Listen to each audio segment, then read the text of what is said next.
Part 1 exercise number 9.3 को हम करेंगे question number 1 and question number 2। Question number 1 में हमें क्या कह रहा है, वेरीफाई फॉलोइंग। इंतहाई इंपॉर्टेंट क्वेश्चन है, शॉर्ट में बन सकते हैं, लॉन्ग में बन सकते हैं। इनको आपने अच्छी तरह से देखना है और लेक्चर को एंड तक देखना है ताकि आपकी कोई भी सिंगल चीज मिस ना हो। देखें क्वेश्चन नंबर 1 का पार्ट नंबर 1 में इसमें हमारे पास है sin 60 degree cos 30 degree minus cos 60 degree sin 30 degree is equal to sin 30 degree. आपने इस पूरी कंडीशन को सॉल्व करना है तो आपने ये बात प्रूव करनी है कि इसका जो आंसर आता है वो sin 30 के इक्वल होता है। sin 30 की वैल्यू आपको पता है कितनी होती है, 1/2 होती है। इधर मैं सारी वैल्यूज इधर जो यूज होती है मैं लिख लेता हूं। देखिए sin 30 की वैल्यू क्या होती है, 1/2, और एक तो sin 30 यूज हो रहा है और एक cos 60 यूज हो रहा है। sin 60 की वैल्यू क्या होती है, वो √3/2, और cos 60 की वैल्यू क्या होती है, cos 60 की वैल्यू होती है मेरे ख्याल में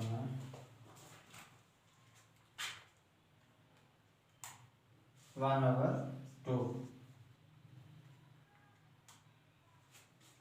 ये तीन वैल्यूज इस क्वेश्चन में हमारे पास यूज होंगी, sin 60 cos 30 cos 60 और cos 30 भी है, सॉरी cos 30 में सारी वैल्यूज इधर लिख लेता हूँ, बाद में हम इसको सॉल्व करते हैं। तो cos 30 हमारे पास है जी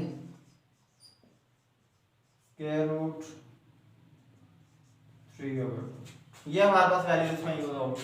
आपने इसकी लेफ्ट हैंड साइड को सॉल्व करना है, इसका जो आंसर है वो राइट के को लेके जाना है। तो आप इसकी लेफ्ट हैंड साइड को कंसीडर करेंगे।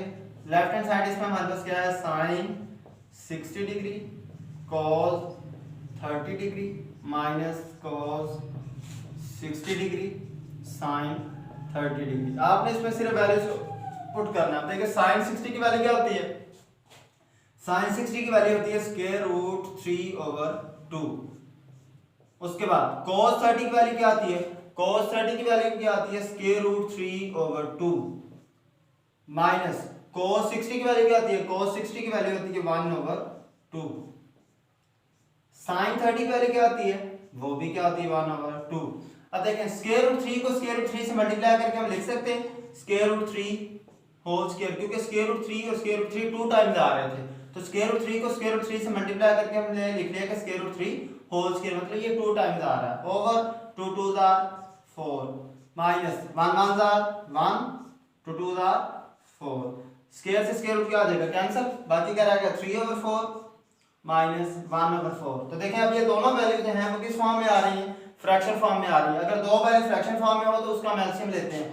तो देखें इसका जो मेरे पास एलसीएम आएगा कितना आ जाएगा 4। अब इसको इस पे डिवाइड करना है, 4 1s are 4, 4 कितने बार 4 होता है, 1s are एक बार, 4 1s are 4 1 3s are 3 minus 4 1s are 4 1 1s are 1, 3 में से 1 माइनस करें क्या आ जाएगा, 3 में से 1 माइनस किया 2/4, क्या गया 2/4, 2 1s are 2 2 2s are 4। तो मेरे पास जो है कंडीशन फॉर्म बची वो बचा है 1/2। तो जो हमने चीज प्रूव करनी थी, ये जो 1/2 होती है किसकी वैल्यू होती है, ये वैल्यू होती है sin 30 डिग्री की। यही बात आपने क्या करनी थी, प्रूव करनी थी कि sin 30 की जो आपका जो आंसर आना चाहिए वो sin 30 की क्यों आना चाहिए। तो देखिए आपका जो आंसर 1/2 आया, और 1/2 किसकी वैल्यू होती है, sin 30 डिग्री की वैल्यू होती है। तो आपने एंड में लिखना है कि hence prove that left hand side is equal to right hand side। ये था आपका पार्ट नंबर 1, इंतहाई आसान चीज है। नेक्स्ट है जी हमारा पार्ट नंबर, इसी का ही क्वेश्चन नंबर 1 का ही पार्ट नंबर हम देख लेते हैं इसमें 4। पार्ट नंबर 4 ये इंतहाई इंपॉर्टेंट क्वेश्चन, इसको आपने अच्छी तरह से देखना है। sin square π/6 ratio sin square π/4 ratio sin square π/3 ratio sin square π/2 is equal to 1/2/3/4।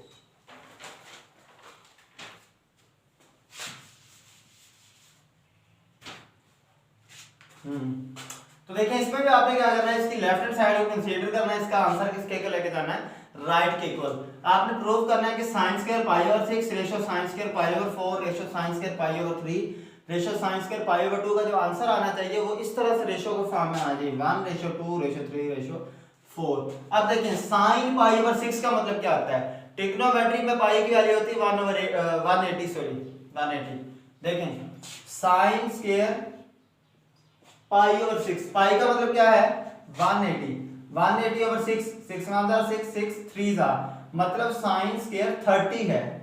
ये पाई ओवर 6 का मतलब क्या होता है 30 होता है। मैं साइड पे लिख देता हूँ, पाई ओवर 6 का मतलब क्या होता है 30 डिग्री होता है, और पाई ओवर 4 का मतलब होता है 45 डिग्री। देखें पाई ओवर 4, पाई का मतलब क्या होता है 180 ओवर 4, 4 1 जार 4, 4 4 जार 16, 2 उधर जाएगा 20 बन जाएगा 4 5 जार, पाई ओवर 4 किसके इक्वल होता है 45 डिग्री के। उसके बाद पाई ओवर 3, पाई ओवर 3, पाई का मतलब 180, 180 ओवर 3, 3 1 जार 3, 3 6 जार 18, तो मतलब पाई ओवर 3 की वैल्यू क्या बन गई 60 degree. Pi over 3 is equal to 60 degree. और पाई ओवर 2, पाई का मतलब होता है 180 ओवर 2, 2 1 जार 2, 2 9 जार 18 और ये 0, तो पाई ओवर 2 की जो वैल्यू बनी वो क्या बन गई 90 डिग्री। ये चीजें मैंने आपको आसान कर दी। आपने इसकी लेफ्ट हैंड साइड को कंसीडर करना और इसका आंसर किसके इक्वल लेके जाना है राइट की। लेफ्ट साइड हमें क्या कहती है, लेफ्ट साइड है sine square pi over 6 ratio sine square pi over 4 ratio sine square pi over 3 sine square pi over 2। आपने इन सब की वैल्यू, अब देखिए sine pi over 6, pi over 6 का मतलब क्या होता है 30, साइन 30 की वैल्यू कितनी होती है 1 ओवर 2, साइन 30 की वैल्यू कितनी होती है 1 ओवर 2, क्या आ जाएगा 1 ओवर 2, इसका क्या आ रहा है स्क्वायर आ रहा है, स्क्वायर आ जाएगा, ठीक है। उसके बाद रेशो साइन 45 की वैल्यू कितनी होती है, साइन 45 की वैल्यू होती है 1 ओवर स्क्वायर रूट 2, क्या आ जाएगा 1 ओवर स्क्वायर रूट 2। देखिए साइन पाई ओवर 4 का मतलब क्या होता है 45, तो साइन 45 की वैल्यू होती है 1 ओवर स्क्वायर रूट 2, आप कैलकुलेटर से निकालेंगे तो ये वैल्यू होती है, क्या आ जाएगा होल स्क्वायर। रेशो साइन 60 की वैल्यू कितनी होती है, पाई ओवर 3 का मतलब 60, साइन 60 की वैल्यू होती है square root 3 over 2 whole square, क्योंकि सबके ऊपर स्क्वायर आ रहा है इसलिए मैं स्क्वायर लिख रहा हूं, ठीक है। रेशो साइन 90 की वैल्यू कितनी होती है, साइन 90 की वैल्यू होती है 1, क्या आ जाएगा 1 स्क्वायर। समझ लगी बात। देखिए 1 का स्क्वायर लेंगे क्या आ जाएगा 1 ओवर 2 का स्क्वायर लेंगे 4 रेशो 1 का स्क्वायर लेंगे 1, स्क्वायर से स्क्वायर रूट कैंसिल, बाकी क्या रह जाएगा 1 ओवर 2 रेशो स्क्वायर से स्क्वायर रूट कैंसिल, बाकी क्या रहेगा 3 ओवर, और 2 का स्क्वायर लेंगे, देखें स्क्वायर से ये कैंसिल हुआ है, ठीक है, स्क्वायर से स्क्वायर नहीं स्क्वायर रूट को कैंसिल किया, लेकिन 2 का स्क्वायर क्या आएगा 4 रेशो 1 का स्क्वायर लेंगे क्या आ जाएगा 1।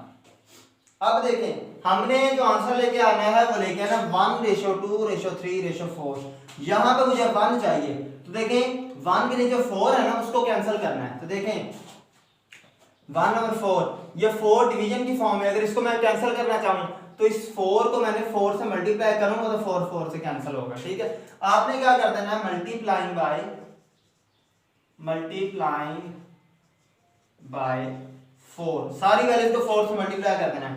1 over 4 multiply by 4 ratio 1 over 2 multiply by 4 ratio 3 over 4 multiply by 4 ratio 1 multiply by 4, सबको किससे मल्टीप्लाई कर दिया 4 से, 4 से 4 कैंसिल हुआ तो बाकी कितना रह गया 1 रेशो 2 1 जार 2 2 2 जार 4, बाकी कितना रह गया 2, 4 से 4 कैंसिल तो बाकी क्या रह गया 3 रेशो 1 4 जार 4। तो देखें आपका जो आंसर आया वो आया 1 रेशो 2 रेशो 3 रेशो 4, जो चीज आपने प्रूव करनी थी। एंड पे आपने लिखना है कि हाँ prove that left hand side is equal to right hand side, ये चीज है।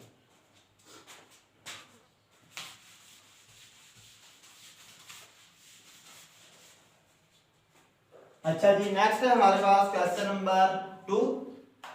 क्वेश्चन नंबर 2 में हमने करना क्या है, क्वेश्चन नंबर 2 में हमने करना है इवैल्यूएट, इनकी वैल्यूज को फाइंड करना है।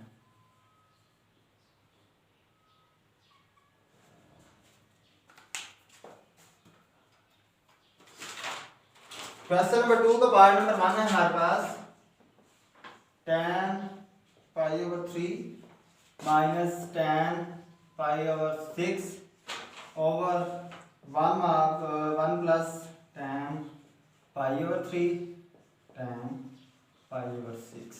देखें पाई ओवर 3 का मतलब क्या होता है, पाई ओवर 3 का मतलब होता है 60, क्या आ जाएगा tan 60 minus tan pi over 6 का मतलब क्या होता है, पाई का मतलब 180, 180 ओवर 6 मतलब 30 ओवर 1 प्लस पाई ओवर 3 का मतलब क्या आता है? पाई ओवर 3 का मतलब 60, tan 60 पाई ओवर 3 का मतलब ये होता है पाई ओवर 3, तो सॉरी पाई ओवर 3 यहाँ पे पाई ओवर 6 है, सॉरी, तो पाई ओवर 6 का मतलब tan 30। इसकी हमने वैल्यूज को सिर्फ पुट करना है। tan 60 की वैल्यू क्या होती है? tan 60 की वैल्यू होती है मेरे ख्याल में स्क्वायर रूट 3। हाँ जी, tan 60 की वैल्यू क्या आ जाएगी? स्क्वायर रूट 3 माइनस tan 30 की वैल्यू, tan 30 की वैल्यू होती है square root 3 over 3, square root 3 over 3। हाँ जी, ओवर 1 प्लस tan 60 की जगह पे क्या आ जाएगा? Square root 3। tan 30 की जगह पे क्या आ जाएगा? Square root 3 over 3। ये मेरे पास वैल्यू बन गई। तो देखें जिसके नीचे कुछ नहीं है तो 1 होता है, तो ऊपर वाली चीज का एलसीएम कितना आ जाएगा? 3। देखें 3 एलसीएम आएगा। 1 कितने बार 3 होता है? 1 3 था, तो 3 को इससे मल्टीप्लाई करेंगे, क्या आ जाएगा? 3 स्क्वायर रूट 3 माइनस, अब 3 कितने बार 3 होता है? 3 हाउ मेनी टाइम 3? 3 1 था, 1 को इससे मल्टीप्लाई करें, क्या आ जाएगा? Square root 3 over. हाँ जी, अब देखें 1 प्लस स्क्वायर रूट 3 को स्क्वायर रूट 3 से मल्टीप्लाई करेंगे, तो क्या आ जाएगा? Square root 3 whole square over 3। तो देखें यहां से स्क्वायर रूट 3 मेरे पास कॉमन आ सकता है। स्क्वायर रूट 3 यहां से क्या आएगा? कॉमन। स्क्वायर रूट 3 मैंने यहां से कॉमन ले लिया, तो बाकी क्या रहेगा? 3 माइनस 1, क्योंकि स्क्वायर रूट 3 कॉमन ले लिया, यहां पे क्या रहेगा? सिर्फ 3, और यहां पे मैंने स्क्वायर रूट 3 कॉमन लिया, तो बाकी क्या रहेगा? 1। स्क्वायर से स्क्वायर रूट कैंसिल, देखें स्क्वायर से स्क्वायर रूट कैंसिल, बाकी क्या रह गया? 1 प्लस 3 ओवर 3, तो 3 से 3 भी क्या आ जाएगा? कैंसिल। 3 माइनस 1 2 स्क्वायर रूट 3, देखें 3 में से 1 माइनस किया 2, 2 स्क्वायर रूट 3 ओवर 1 प्लस 3 1 जा 3, 3 और 3 कैंसिल हुआ, इधर भी क्या आ गया? 1, क्या आ जाएगा? 2 स्क्वायर रूट 3 ओवर 1 प्लस 1 2, 2 से 2 कैंसिल होगा, तो आंसर मेरा क्या आएगा? Square root 3। मतलब इस सारी वैल्यू की जो वैल्यू आती है वो आती है स्क्वायर रूट 3। इसकी हमने इसको इवैल्यूएट ही करना था, इसकी वैल्यू ही फाइंड करनी थी। और इसका सेकंड पार्ट भी चलो मैं करवा देता हूँ आपको। पार्ट नंबर 2 है, और आज का हमारा जो लास्ट क्वेश्चन है वो है 1 minus tan square pi over 3 1 plus tan square pi over 3। देखिए पाई ओवर 3 का मतलब क्या आता है? पाई ओवर 3 का मतलब होता है 60। क्या आ जाएगा? 1 माइनस tan पाई ओवर 3, पाई ओवर 3 की वैल्यू क्या होती है? tan पाई ओवर 3 मतलब tan 60, tan 60 की वैल्यू मेरे पास क्या है? स्क्वायर रूट 3, क्या आ जाएगा? 1 minus square root 3 whole square over 1 plus tan 60 की वैल्यू क्या आती है? स्क्वायर रूट 3, पाई ओवर 3 का मतलब 60 ना, tan 60 की वैल्यू क्या आ जाएगी? Square root 3 whole square. अब देखिए मैंने स्क्वायर क्यों डाला है? क्योंकि देखें tan 60 की वैल्यू होती है स्क्वायर रूट 3, इसके ऊपर स्क्वायर भी आ रहा था, इसलिए मैंने क्या लिख दिया? स्क्वायर। नीचे भी सेम ऐसे, स्क्वायर से स्क्वायर रूट कैंसिल, स्क्वायर से स्क्वायर रूट कैंसिल, ऊपर क्या रह गया? 1 माइनस 3, नीचे क्या रह गया? 1 प्लस 3, 3 में से 1 माइनस करें 2, 3 और 1 4, अब देखिए 3 में से 1 माइनस किया 2, साइन बड़ी वैल्यू वाला, 2 1 था 2 2 2 था 4, तो क्या वैल्यू निकली? -1 ओवर 2। यही था जो हमारा आज का लेक्चर, जिसमें हमने किया एक्सरसाइज 9.3 का क्वेश्चन नंबर 1 और क्वेश्चन नंबर 2। अगर आपको किसी भी किस्म का मसला हुआ करे तो free feel to ask everything, बगैर झिझक के आपने हर चीज पूछनी है। कोई मसला नहीं, एक दफा समझ नहीं लगती 2 दफा पूछे, 2 दफा नहीं लगती 3 दफा पूछे, ये आपका राइट है भाईजान। जो चीज आपको नहीं समझ लगती उसको पूछे। मैंने कमेंट बॉक्स में अपना नंबर दिया होता है, फेसबुक आईडी का लिंक दिया होता है, ईमेल एड्रेस दिया होता है, अपनी मर्जी से जहां आप चाहें मुझसे कांटेक्ट कर सकते हैं। ठीक है, अपना ख्याल रखिएगा। अल्लाह।